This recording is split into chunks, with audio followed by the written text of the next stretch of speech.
Okay, it looks like a few more people are joining, and again, we'll get started in just a moment, and I will let you know when we begin recording.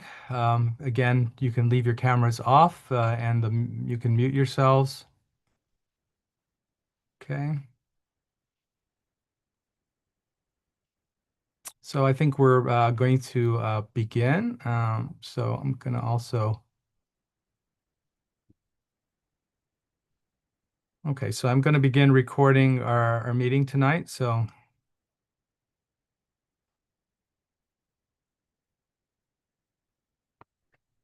good evening, everyone. I'm Professor Barlow Dermagrdician with the Armenian Studies program at Fresno State. And tonight we are listening to a guest speaker that is part of our spring lecture series. But before I introduce our guest, I'd like to tell you about one very interesting upcoming event that will be taking place at the end of the month. So I'm going to share the screen to show you that information. So you're looking at a poster for an event that's coming up on Friday, March the 27th. And the event is going to be the screening of a movie for the first time in Fresno called Armenians, The Hidden Grandmothers. This is a movie that was made in France, but has English subtitles. And it is a movie which is about the director, Alexandra Mikhaelian, who was doing research about her family and wanted to find members of her family in Turkey. And some of you know that several years ago, the author Fethiye Çetin in Turkey wrote a story about discovering that her own grandmother was Armenian. So this is based on that story, and we're going to be screening this as part of the Cineculture series at Fresno State here on campus. It'll be on Friday, March the 27th at 5:30. It's in the Leon S. and Pete P. Peters Educational Center on campus. And if you want information about this, you can find out from our website and also from Facebook. It is a free event, as all of our events are, and you can join us for that. So tonight, I would like to introduce you to our guest speaker, who is Sassoon Grigorian. And Sassoon Grigorian is the author of a book, actually two editions of a book, which is called Smart Nation, A Blueprint for Modern Armenia. It has been published first in 2016, and the second edition was published in 2025 by the Gomidas Institute in London. Ara Sarafian is the editor of that series, if you know about it. And Sasson Grigorian is been active in governmental affairs and public policy, especially in the technology sector. And he'll talk to you a little bit more about his own work. And he's worked for four Fortune 500 companies. And he publishes quite a bit in the press with opinion pieces in newspapers such as The Spectator, Sydney Morning Herald, The Daily Telegraph, etc. So it's a pleasure really to be able to have him speak with us tonight to give us his opinions about Armenia in 2035, what it can and what it should be, and to talk a little bit about his experiences in Armenia, and then also, again, as I said, about his thinking about what Armenia should do to become really a better nation in that sense, both economically and in other ways. And we'll be sharing a PowerPoint tonight. And after that, we'll be able to answer the questions. So you can put all of your questions in chat, and at the end of tonight, we'll go over that. So without any further ado, I'd like to introduce Sassoon Grigorian, our guest speaker. Welcome, Sassoon.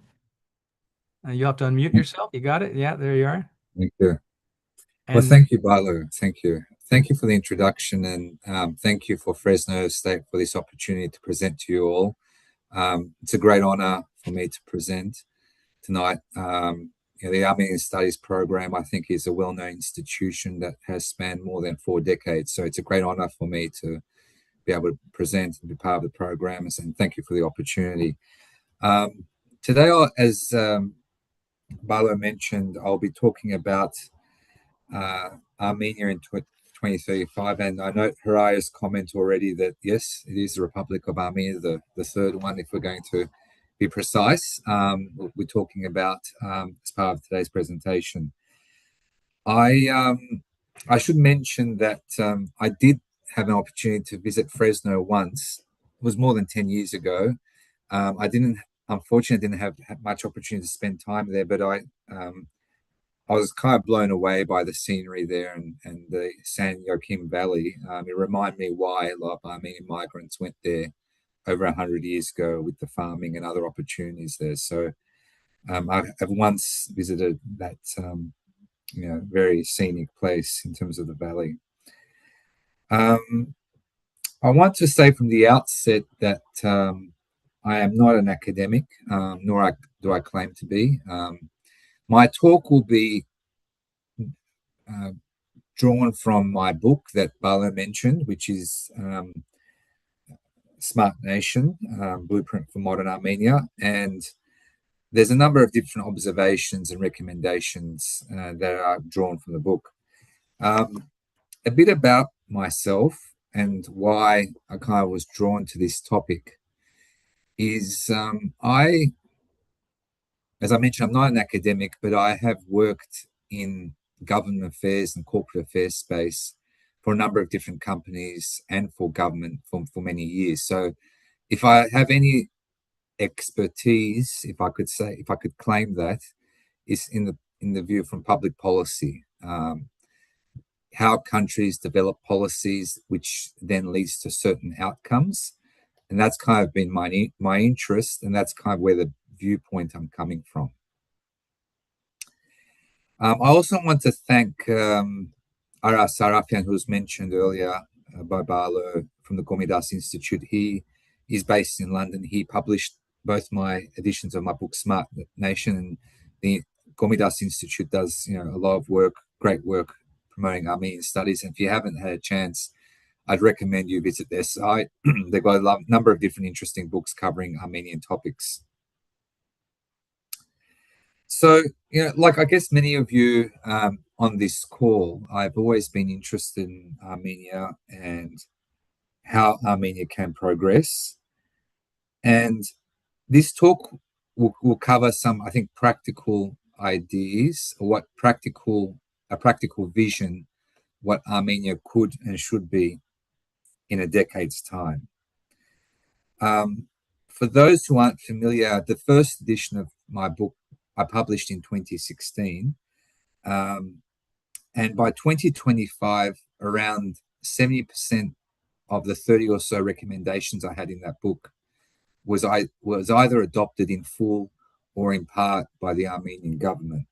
Now, I don't take credit or claim credit that the book was the reason why some of the things happened, but it gives an indication of what is possible, what is realistically possible for a country like Armenia. Now, if we want to envisage Armenia in a decade's time, notwithstanding all the kind of geopolitical instability we're seeing right now in the Middle East and other areas, but if you want to see Armenia in a decade's time, you really need to have a vision and plan to get there. And we have to think about, in 10 years' time, Armenia will be approaching Republic of Armenia, the third Republic of Armenia will be approaching middle age if we take 1991 as its last independence. So, as many of you would be aware, Armenia has developed quite a lot economically these past few years. This past decade, there's been a lot of economic development. And according to the World Bank's classification, Armenia is already approaching, or is, an upper middle class developing economy. And for those of you who visit Yerevan, it's already more expensive than many European cities. It's quite incredible in terms of what's going on there. But by 2035, Armenia should aim to approach, in my view, a lower tier developed economy. Now, what do we mean by developed economy? I know that a lot of people have certain visions what a developed economy is. The World Bank defines a developed economy as one with a gross national income of per capita around $14,000 a year. Now, that's a lot less than a lot of developed economies that we know, but that is the definition according to the World Bank. And Armenia is already more than half that amount per year. While the World Bank uses income, other organizations use different measures. The International Monetary Fund looks at advanced economies based on industrialization and financial system maturity. And the United Nations uses the Human Development Index, which includes life expectancy and education. And I'll talk a bit about that index later on in my presentation and how Armenia fares. But the key, I think, to unlocking Armenia's future potential is what I see is its most prized asset. Its most prized asset is not what you necessarily would think. It's not natural resources or other things. Its most prized asset, in fact, is its people. And with people, you can come up with creativity, you can create innovation, and its people can be a resource in itself in helping drive the economy. And without saying, obviously, regional stability will also help in that regard. Bala, maybe you want to introduce the slides as well from your side. I want to share 3 concrete ideas with you as part of today's presentation, which could propel Armenia's economic growth and influence by 2035. And the 3 things I'll cover today is AI and human capital, artificial intelligence.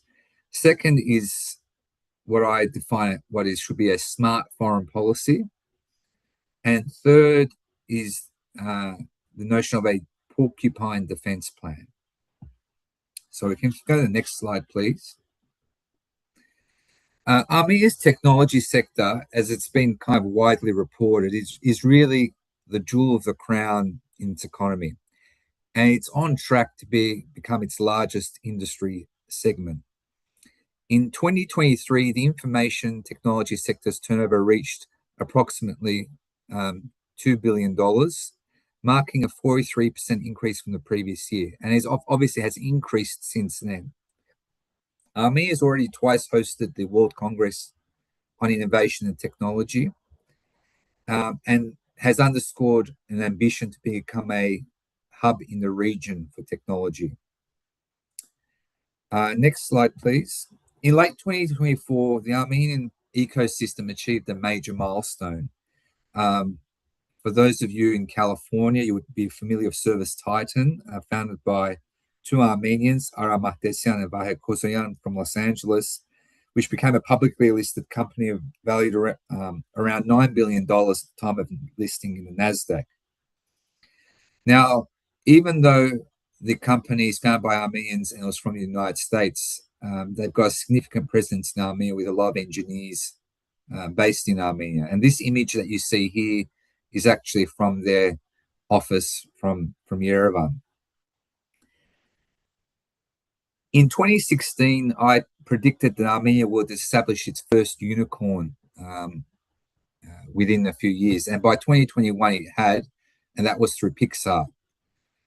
I believe by 2035, Armenia will have not only one, but maybe multiple startups that will have a valuation of $10 billion or more by 2035.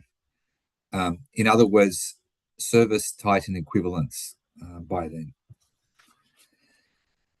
And, artificial intelligence is a significant, obviously, is dominating the news headlines at the moment in all sorts of areas.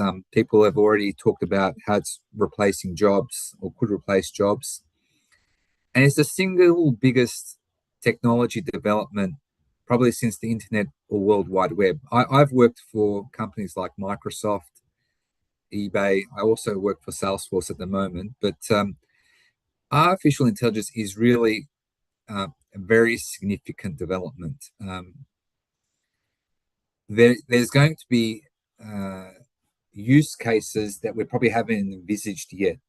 But just to give a short explanation, artificial intelligence is a collective term for computer systems that can sense the environment, think, learn, take action in response to what they sense. AI is used in digital assistants and machine learning models.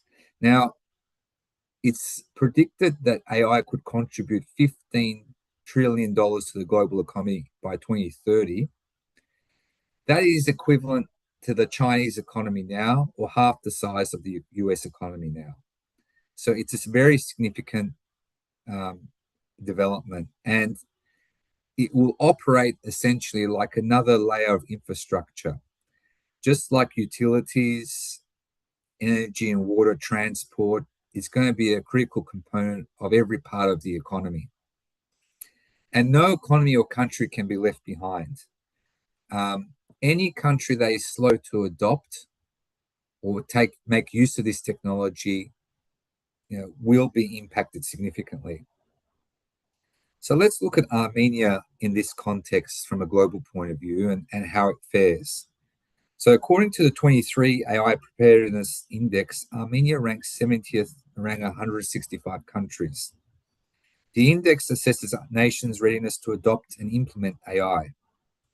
By 2035, we really need a plan to be in the top 20 as a country globally, because those who are adopting and leveraging this technology will advance much quicker and further, and no country really can be left behind. And there's been some good progress. Let's not diminish. Armenia has made some good progress in this area as well. Next slide, please. Last year, there was an announcement of a $500 million public-private partnership between the government of Armenia and NVIDIA, which is the highest valued company in the world. NVIDIA is a technology company that designs and manufactures graphic processing units and then other high-performance chips to a wide range of applications. And they also partnered with a Yerevan startup called behaviour.The. So this will result in the first AI supercomputing data center in the Caucasus region. And following the visit of US Vice President Vance earlier this month, that project has expanded to a $4 billion investment. The data center will allocate 20% of its capacity to domestic Armenian companies, while the remaining 80% will be sold to US firms, effectively turning Armenia into a major exporter of computational tokens and AI services. So this is a game-changing development and is exactly the type of investment Armenia needs in terms of its progression. But to further leverage this opportunity, the government can and actually should do more. And with a plan to 2035, as I mentioned, to be part of the top 20 countries in AI preparedness index, there's a number of things it needs to do. One of the things I've suggested the government should consider is developing a national AI plan with a dedicated minister and office of AI to take it to the next decade. So a national AI plan has already been implemented by many countries. It's intended to be a comprehensive strategy for the government to guide research, development, deploy, and regulate AI technologies. And it outlines a country's vision, priorities, and actions to leverage AI for economic growth. Now, let's look at another small state as an example of developing an AI plan and what that has meant for them. So if we take like a country like Singapore, which is located in Southeast Asia, itself with a population of around 5 million people, launched its first national AI strategy back in November 2019. Then in 2023, actually launched its second version. And now there's a potential for a third version occurring. Now, what has this meant? So by developing a plan early and adopting a vision early, Singapore has seen quite a lot of success. It's already recognized as a leader in AI readiness, adoption, and usage. AI is projected to contribute $10 billion to Singapore's economy by 2030. They have more than 100 AI-focused companies established since the strategy's launch. 80% of Singapore's public hospitals are using AI to enhance diagnostic accuracy and predict patient outcomes. Also, to optimize treatment plans.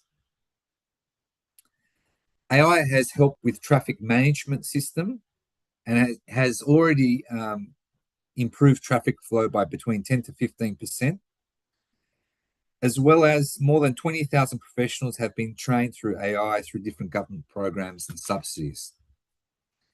The United Arab Emirates is also another country that has an effective national AI plan, and Armenia needs to do the same. There are a number of different small states that Armenia can learn from, having a vision and plan to get there. Next slide, please.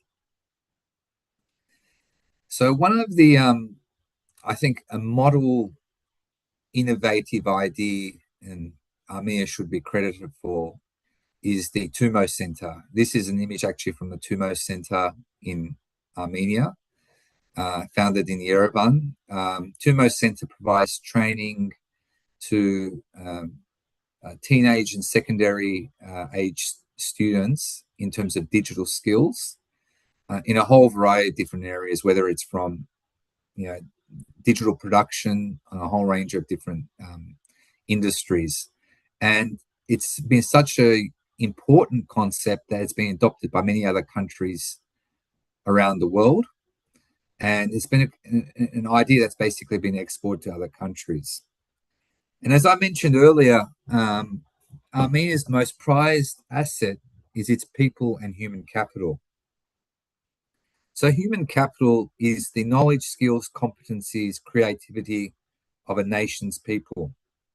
Unlike natural resources or physical infrastructure, human capital is a renewable resource. It grows with education, training, and experience. It can be an abundant supply, potentially. And many small states have had to rely on their people's innovation and creativity to grow because they are limited in other areas. It's really a strategic national resource. Now, the World Bank's Human Capital Index, which is a metric that measures human capital and quantifies it numerically, ranges from 0 to 1, with 1 representing the benchmark of full health and education, proficiency, and skills. And it's actually a good measure to measure how human capital is measured in a particular country. So according to a HCI index taken a few years ago, Armenia scores 0.058, which basically places it middle tier globally. But if we compare it to other small nation states in this human capital index, let's take Singapore as an example. Singapore is ranked first with a measure of 0.88. Finland, another small country, is ranked 6th. Ireland is ranked 9th. Estonia, with a population of barely a bit over 1 million people, is ranked 12th. Slovenia and Norway are ranked 14th, and Israel is ranked 28th. Armenia should really aim by 2035 to be in this grouping if it really wants to see development of its human capital, which is its most prized asset. And when you look at other small countries in terms of human capital, they usually find a way of specializing their skill sets and being world-renowned in a particular area. So if you take Singapore as an example, they are considered to produce the globe's most effective and skilled public service. It's well-trained, it's well-funded, but it's recognized globally as having a very skillful public service. Israel has created a culture in human capital through successful startups by de-risking investments. And there has been government involvement in that to de-risk those investments and to encourage people to create these companies. Finland is known in the world to have one of the best education systems globally. And Ireland, for example, creates a talented workforce on high demand fields like IT, data, and AI, which are government-specific programs to train people in those areas. So if Armenia is to recoup potential earnings from this major asset, which is its people, it really needs to invest in it and treat it as a real strategic resource. Now I come to my second topic, which is smart foreign policy and what Armenia can do. And within this headline, I want to cover three concepts with you. One is the 360-degree foreign policy. The second point is the honest broker. And the third topic is the S20, which I'll explain shortly. So if we can go next slide, please. So the 360-degree foreign policy is a concept that I attribute to former US Ambassador to Israel and Syria, Edward Gergian, who's pictured in the slide at the moment. He's a prominent diplomat who worked in numerous different US administrations. I was honored to receive a review by him for my book, both versions of my book. But he has been someone who has advocated Armenia adopt a 360-degree foreign policy. And what is meant by a 360-degree foreign policy? So I want to explain this. A 360-degree foreign policy refers to a comprehensive and holistic approach to international relations, where a nation actively engages with all relevant countries, actors, organizations, without limiting itself to specific alliances, geographies, or traditional partners. So think about this, and I kind of challenge the audience, and maybe this can come up in the questions later on. But Armenia has no allies. None. Absolutely none. And what do I mean by an ally? If Armenia were to go to war tomorrow, and it was already experienced war, as we know what happened with Artsakh recently, there is no country that would step in and fight alongside it right now. None. In fact, the only country that has proclaimed it would intervene if Armenia's borders would change has been Iran. And this is to do with the Sunni corridor, if there's any border changes in relation to Sunni. But even then, we have to be very realistic that there is no military partner that Armenia has. Unlike Azerbaijan during the Artsakh War, which had active involvement from Turkey in that I should say invasion of Artsakh. So what are some other countries that adopt the 360-degree policy, and how does it work for them? Now, India is one example, maybe not the most adept example, being as such a large country, but India often describes its foreign policy as 360 degrees. It has to balance its relations with major powers like the United States, China, Russia, and the EU, while strengthening ties with developing nations. Look at how India conducts its foreign policy. It's a member of BRICS. BRICS is a organization of emerging economies, which includes Brazil, Russia, China, and South Africa. It's a member of the Quad, which is a grouping which involves US, Japan, and Australia, which is a direct, challenge to China in the Pacific region. It's had historically close relations with Russia. In fact, its largest defense supplier has been Russia since the Cold War. And it has, placed its bets across different strategic partners to provide a 360-degree foreign policy. You can't say India sides with the US or sides with Russia. It's been very adept and nimble in terms of how it navigates itself. A small city like Singapore, which has China to its north and the fourth most populous country to its south, being Indonesia, has also had to navigate a foreign policy in a similar type of vein, while preserving its sovereignty and independence. Now, that's not to say Armenia shouldn't pursue relations with the US or European Union or Russia. What I'm trying to say is that it shouldn't pursue one relationship to the detriment of another, and it should consider from a holistic point of view. And we have to remember that It needs a 360-degree foreign policy because it has no military allies in the definition of someone standing next to you when you are invaded. And there's a number of different ways Armenia can do this. And one of the things I'll come through shortly is a grouping of countries where it could actually play that role very effectively. Next slide, please. I have used AI to generate this image. Please don't call out the mistakes in the image. There are mistakes in the image. It's deliberate. I've tried to use some creativity to show you something what is feasible.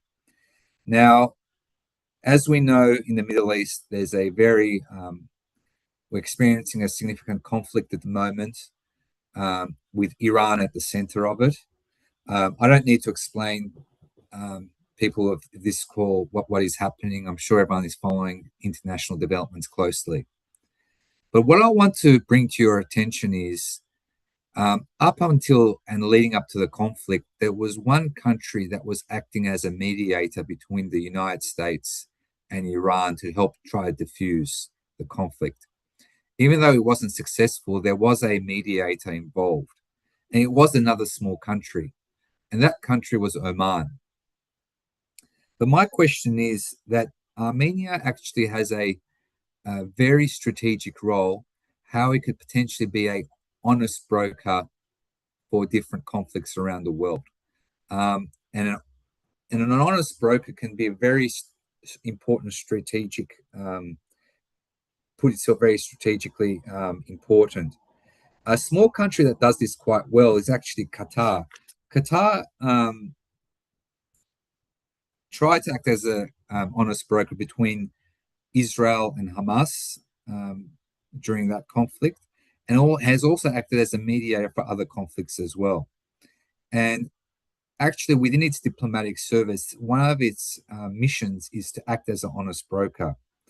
Why I've listed Iran and Armenia in this particular image, and this is obviously a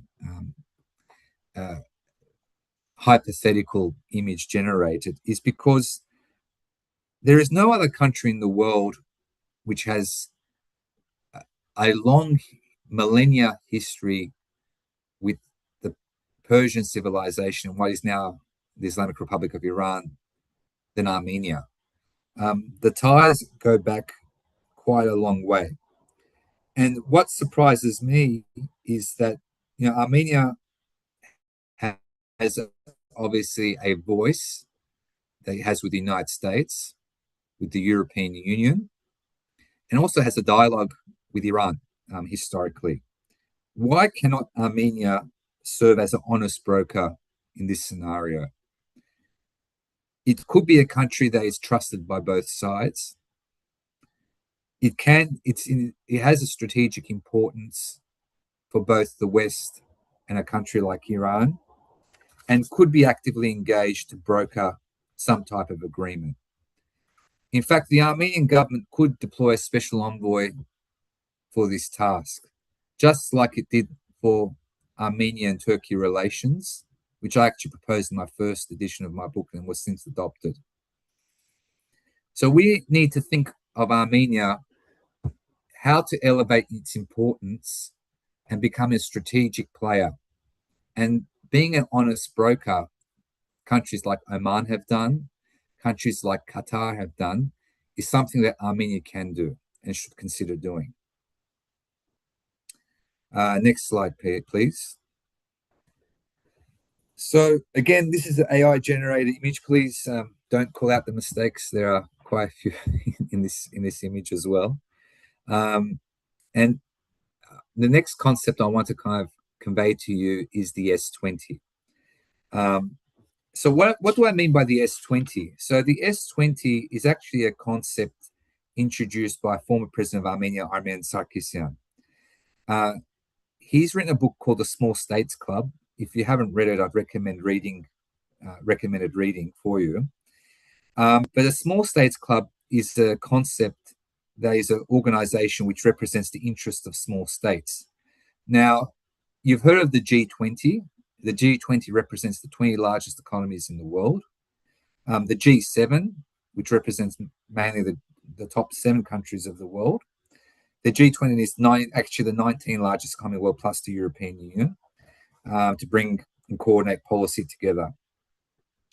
But the S20, if it were to be formed, would represent small states, countries like with a population of $10 million or more, who represent, as a cluster, represent one of the most innovative and entrepreneurial countries in the world. A lot of these countries in this list top the innovation index, top the creativity index, create a number of different indexes, which as a grouping can be quite powerful. Now, I'm going to read something to you. So for a moment, just imagine this. Imagine scrolling through your social media feed, or you're through reading the Wall Street Journal or something. Just for one moment, just imagine this actually occurring. So I'm going to read this to you. This is obviously a hypothetical scenario, but I just want to read this to you. This morning, in a landmark development for global governments, a powerful new coalition of the world's most agile and innovative small nations was officially unveiled in Yerevan this morning, dubbed the S20. Designed to operate alongside major existing structures like the G20 and G7, the S20 aims to amplify the voice of small, highly advanced and entrepreneurial states on the international stage. The founding members, many with populations well under 10 million, represent the most innovative countries in the world. Armenia is widely being praised by world leaders for its crucial role in conceptualizing and initiating the formation of this new grouping. Addressing the launch, Armenia's Prime Minister emphasized the S20 is not merely a consultative body, but a structure to work on an equal footing with the G20, offering unique, small state solutions to global challenges that large nations may overlook. For too long, the size of a nation has dictated its weight in global affairs, the Prime Minister stated. The S20 proves that in a connected world, it is innovation and agility, not population, that should define global leadership. And the initial list of the S20 members, as you can see on your screen, that's a conceptual of some of the countries. So that's obviously a hypothetical, but it's actually a realistic proposition for a country like Armenia. And this would help elevate it quite significantly if it were to adopt it. As I mentioned, some of the countries listed here represent 6 of the top 10 countries in the World Intellectual Property Organization Global Innovation Index, which measures creativity and innovation, are listed here. These countries: Singapore, Switzerland, Sweden, Denmark, Finland, Netherlands, for example, and there are many others. One of the criticisms I have of Armenia is that it is the subject of soft power.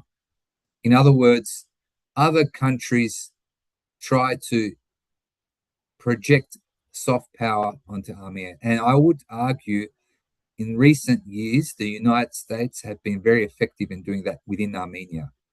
But Armenia has not been effective in itself in using its ability to project soft power rather being the subject of soft power. And this type of initiative would actually help enable it quite significantly. And it actually could make it a very important player in a number of different global relationships and dialogues, and also for the country itself. All right, so let me come to my final point, which is the Porcupine Defense Plan. Next slide, please. So depending on what polls you're looking at recently in Armenia, some recent polls have rated national security and border issues as Armenia's most important issue. In some instances, with recent polling, it's been upwards of 40%. One of the things that Armenia really pursue is what's called a porcupine defense strategy, which is a metaphor to describe a defensive posture where a country or entity makes itself so well defended and resilient that any attack makes excessively costly and unattractive for an aggressor, much like trying to attack a porcupine with sharp quills. You can see in this image already in the top left-hand of your screen what a porcupine pain it can inflict on a potential predator. Several countries, small states with hostile neighbours, often apply this plan. They include countries like Israel, Finland, and also some of the Baltic states as well. What they have in common is having cost-effective methods to offset adversary advantages, prepared citizenry, geographic or structural fortifications, exploiting natural terrain, building defensive infrastructure. In fact, people might not realize that Finland, with a population of 5.5 million, employs a total defense doctrine, notwithstanding its recent joining of NATO. But before that, it had a well-established defense plan because of its bordering with Russia.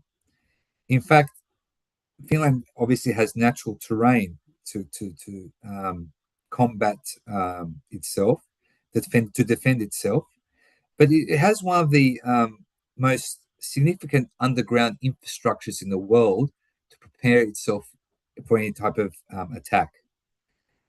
It has the world's most extensive civilian shelter networks, capable of housing most of its urban population in case of attack. Now, I won't go into too much detail, but the Armenian government initially had increased its defense spending, but then in a marked turnaround in 2025, following the signing of a declaration of peace between Armenia and Azerbaijan, Prime Minister Pashinyan indicated the country's defense spending was to be reduced by around 15%. Now, in current terms, Armenia's defense spending is around 5% of GDP, compared to Azerbaijan, which is 7% of its GDP. But it has a much larger economy than Armenia, more than twice the size of Armenia's economy. An increased percentage of its defense budget on GDP is spent on defense.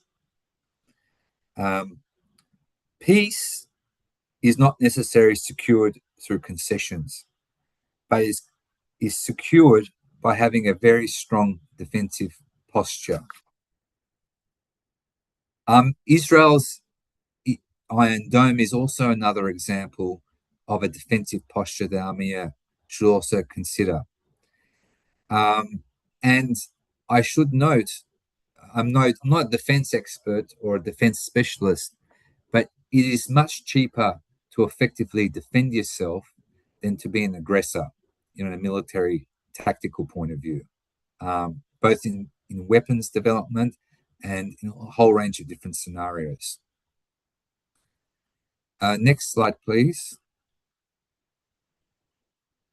The other element to do with defense has got to do with intelligence. One of the things that Armenia really should focus by 2035 is having an effective intelligence system. Now, I don't know if people are familiar with the person in this photo, but if you're not, well, if you are, well done. You are very proficient in your modern history. If you are not, if you do not know who this person is Gebel Vartanyan, who's Armenia's most decorated intelligence officer.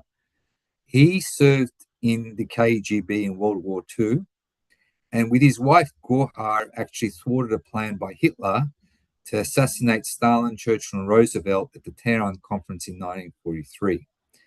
He was a decorated intelligence officer throughout the Cold War period, and Russian Prime Minister Vladimir Putin attended his funeral in 2012. Now, there's a stamp in his honor, and there's obviously a statue in his honor as well in Armenia. But I argue that Armenia has reached its never again moment. And what do I mean by never again? The never again moment is, of course, what's happened in Artsakh recently. But the never again concept is actually a concept that was used by Mossad as its national mission. This became its security doctrine after the Holocaust. Mossad's core objective is to prevent threats before they materialize, operating globally with a deep moral license, in its own view, I should say, from the public and the government. The agency has elite intelligence capabilities known for deep cover agents, fluent linguists, and cultural infiltration skills. It collaborates with Israel's thriving cyber, artificial intelligence, and surveillance industries, adopting emerging technologies early and operating hand in glove with its internal intelligence unit, Shin Bet. And its presence often overlaps with its diplomatic presence. Armenia has the National Security Service and the Foreign Intelligence Service as its intelligence agencies.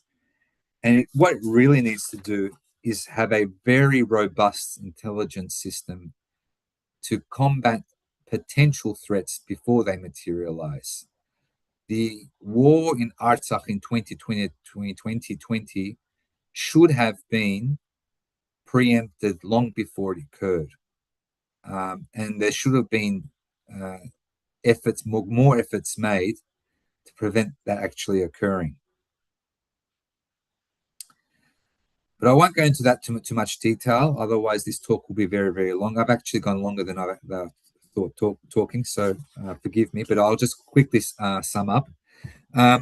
Some of the other things that Armenia should consider is establishing a visa-free zone between Armenia and Turkey. I think the city of Ani is a potential opportunity to do that. It needs to have a minister for women. Women more than 50% of the population in Armenia, but they do not have a significant leadership roles as much as they should in Armenia. And that's something we should really look at. There should be an expansion of the Yerevan metro to most parts of the cities. Armenia could be a testbed for electric vehicles and be a world-leading adopter of electric vehicles because its geography and range for electric vehicles is suitable. It's got hydroelectric power. It will reduce energy dependence and will actually reduce pollution in the Yerevan. But there's a number of other things as well it could do. Next slide, please.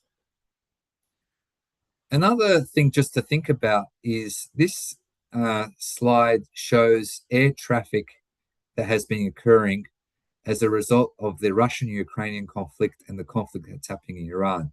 Now, as you can see, there's a corridor to the south of Iran and there's a corridor to its north.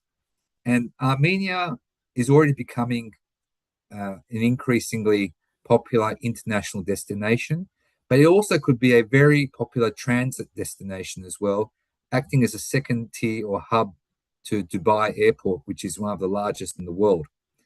And if you look at the corridor to its north, you can see that if there is any type of disruption to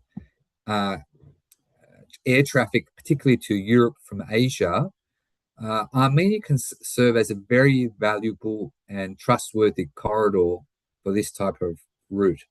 And its strategic importance, as shown in this slide, really needs to be leveraged and utilized. Last slide, please. So thank you for letting me talk longer than I had planned. I hope it's been of interest. I want to leave you with this image here. So this image is of my middle son, Vaher. I have 3 sons. He's my middle one. This is taken in Syunik. As you can see, the beautiful scenery. It's a very strategic corridor for Armenia, something that we should never give up. We should never give right for anyone else to actually look after other than ourselves. But I want to leave you this image with hope, but also what Armenia can and should be in a decade's time. So with that, I just want to end and thank you. And apologies again for speaking for a very long time, much more than I thought. I'm happy to take questions.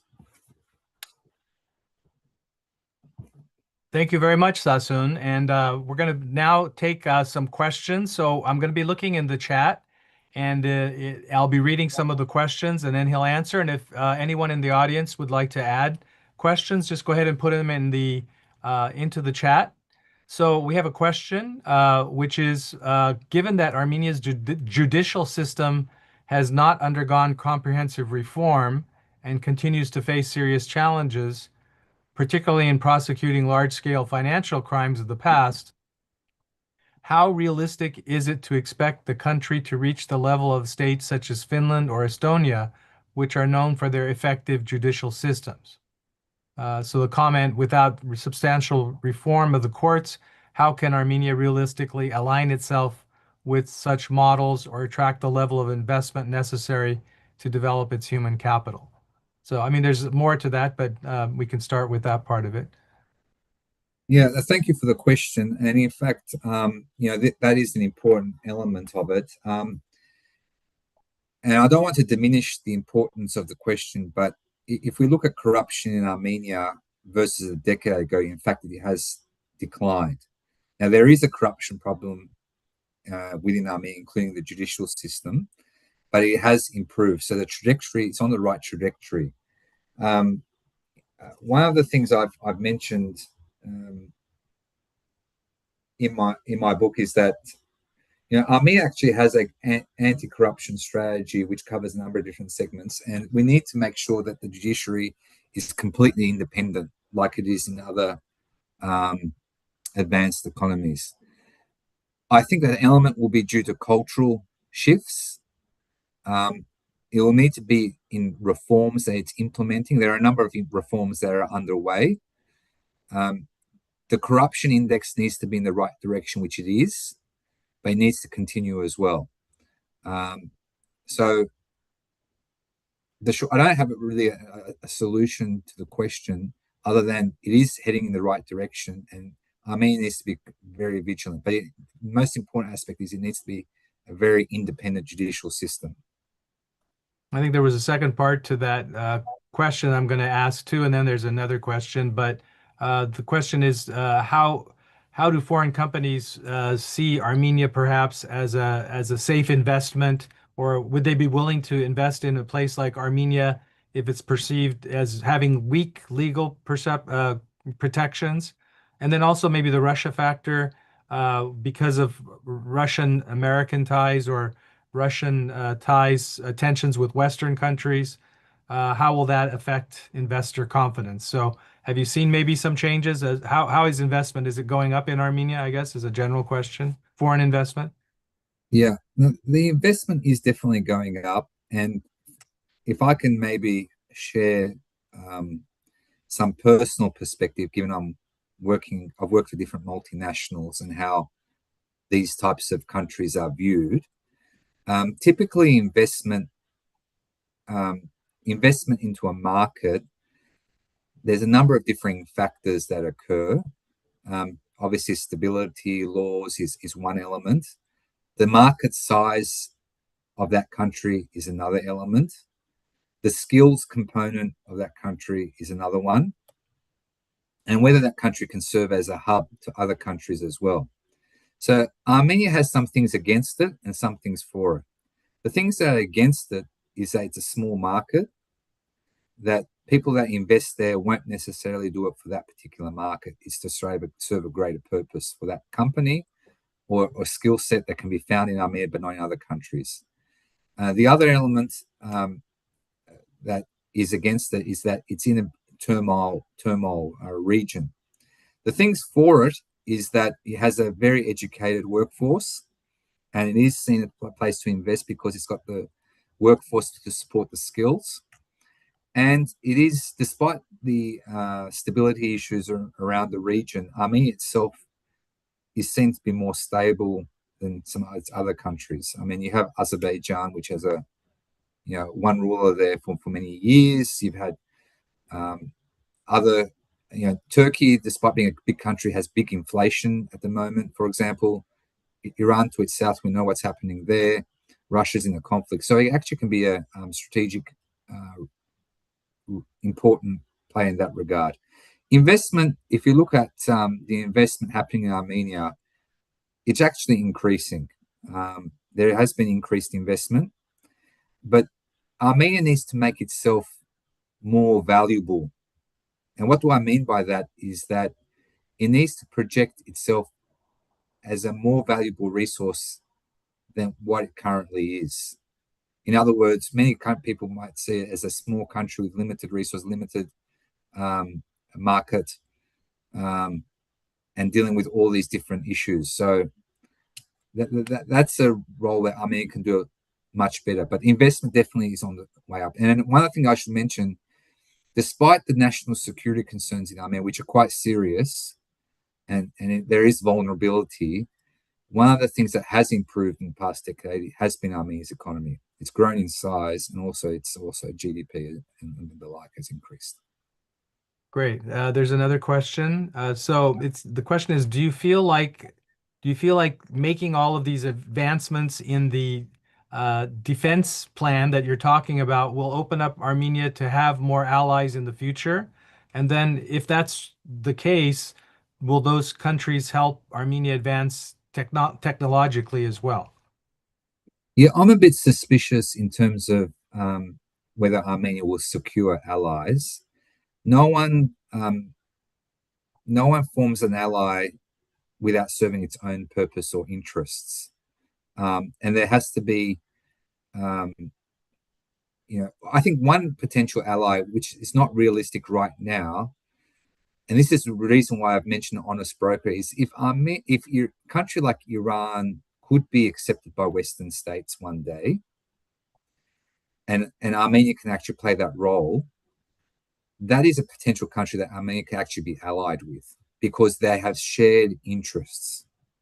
They have very shared strategic interests, much more than between Russia does, and much more than any other country. But the defense plan is basically, we cannot rely on anybody else. Armenia cannot rely on anybody else at all. It must rely on itself. And this is why the defense has been one of the pillars that I spoke about today, is why it's so important to have like a porcupine plan. Whether or not that will generate allies in the future, I don't know. But I don't know whether it can actually, have allies with East and West if it wants to pursue a 360-degree foreign policy, which I also mentioned. The most natural ally, if things could work out, would be a country like Iran. But again, I don't think Armenia can rely on anybody else other than itself. Okay. There's a longer question with some comments. I'll just try to summarize it and then give you the question. They appreciate your perspective on developing the national security and the intelligence and preparedness of Armenia. It's about the question of using the precise heading of the Republic of Armenia. It's important because of the current narrative about Armenians is driven by the politics of the Republic and not necessarily that of Armenia as a nation. So, and there's other comments, and you can see them, I think, Sassoon, in the chat. And the question then is, well, it's a long question. So basically, it ends with the question, which is, how should our people continue to support a centuries-old dream of a free, independent, and united Armenia under these circumstances, which the circumstances are the politics and I guess the international situation. I maybe didn't do a good job of summarizing it, but I don't know if you want to comment on that. Yeah, look, first of all, on the politics, I have tried not to be too political, but one thing on politics, I would say this is that where there is a criticism or critique, I'd encourage anyone, and this is not just individuals but organizations, to provide an alternative. One of the things I'll declare quite openly, and I've mentioned in my book, is that I am a critique of what is this real Armenia doctrine that the current Prime Minister has come up with. I've actually offered an alternative, which is the One Armenia doctrine, and the different concepts, and I kind of go through in detail. But one is to provide an alternative. The second is we all need to find our own way how we can be of help or think to Armenia, especially from the diaspora. We are all active participants, I would say. one of the other things that I haven't talked about in my presentation today is that I think the diaspora can play a more meaningful role in nation building projects. Like the NVIDIA announcement that I referred to was done because of some diasporan Armenians working in NVIDIA, Firebird AI, and other organizations coming together with the government to actually change the trajectory of the country. And that's something because they had come up with. The other things I didn't discuss in detail, it's also in my book, is we should think about how the diaspora can have increased responsibility in the Republic of Armenia. What do I mean by that? If you're a US citizen, you'd know this quite well. If you're a US citizen and you work as an expatriate to another country, you are still liable to pay tax to the United States. Maybe a reduced rate of tax, but you're still liable for tax in the US. It doesn't exempt you from it. And I think Armenia should consider that model. Of course, it needs to test it. It's not. It's actually a very rare model. Not many countries use it because of its administratively burdensome. But those with double citizenship, dual citizenship, if you could implement such a program and you increase the responsibility of the diaspora, then the diaspora can then also have additional rights, like voting in elections and not necessarily being in the country and having to vote. And there are other countries that do this, by the way. I haven't gone through it in this presentation, but that's another area. So we all have a civic duty to being a more active player. Okay, there's another question. Is Armenia sufficiently strong in international relations theory and practice to serve well as an international mediator? Well, we have a lot of people in our diaspora and within the Armenian public that can play these roles. The issue is, from my perception, is there has been a hesitancy by the Armenian government, whatever administration you talk to engage experts to help them implement such a thing. So we've had a number of different politicians, we've had governors, we've had premiers, we've had ambassadors that have served other countries. It's actually quite a large pool if you do proper research. And any of those people can serve in Armenian administration tasked with this type of work. In fact, one of them was in my slides, if you saw earlier. He probably is retired now, but he could have served in that role previously. So we've got more than capable people. The issue is, do we have an administration that is prepared to work hand in hand with the skill it has, within, I'd say, the broader Armenian community. So I'm not sure if that answers your question. Hopefully it does. I have a question for you, Sassoon. You talked a lot about the foreign policy and the 360-degree foreign policy, right? And I want to just ask to what extent you see that as being implemented, if any parts of it are being implemented. It seems to me Armenia is trying to move somewhat to the West, your European Union perhaps, but my question is about the role of Russia, because it seems that Russia still has quite a bit of pressure that they could put on Armenia. So how does Armenia move past that, if it's possible, to the more 360? I don't know. You can give a brief answer. It doesn't have to be. Sure. So like a decade ago, Armenia was being criticized for being too close to Russia.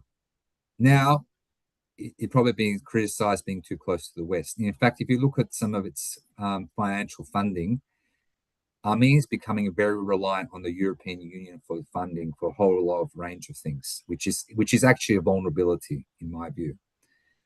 I've argued that it needs to recalibrate its relations with Russia. Their relations with Russia aren't as good as they should be.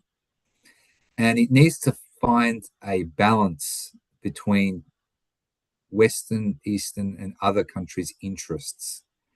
It actually has strategic importance to a whole range of countries. We know that Russia has a military base in Gyumri still. It still has a presence.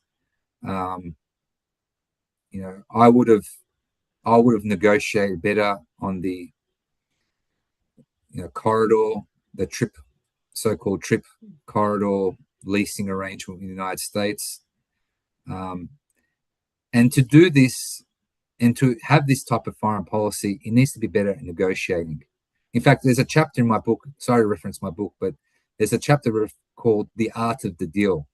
And this title is inspired by Donald Trump's book, The Art of the Deal, how he makes deals. And it's very interesting when you look at that, how the Armenian government negotiates. So we need to be better negotiators. We're not just because you lose doesn't mean you've got nothing to negotiate for. Thank you. I think that'll end our evening this evening. I want to thank, on behalf of the Armenian Studies program, Sassoon Grigorian for bringing us some very interesting new perspectives, I think new perspectives on Armenia and its future, the Republic of Armenia and its future. And I want to thank all of our audience for joining us and for participating. And just a reminder that this has been recorded. If you want to go back and take a look at it, you can do so. It'll be on the Armenian Studies Program YouTube channel. It'll also be recorded for any type purpose to look at that. And then if you want to make any contacts with Sassoon or have any further questions, we'll help you to be in contact. So once again, thank you all. See you at our next event in person, March 27th, the movie Armenians, The Hidden Grandmothers at Fresno State. Thank you and good night. Thank you for having me. Thank you, Sassoon. Good night.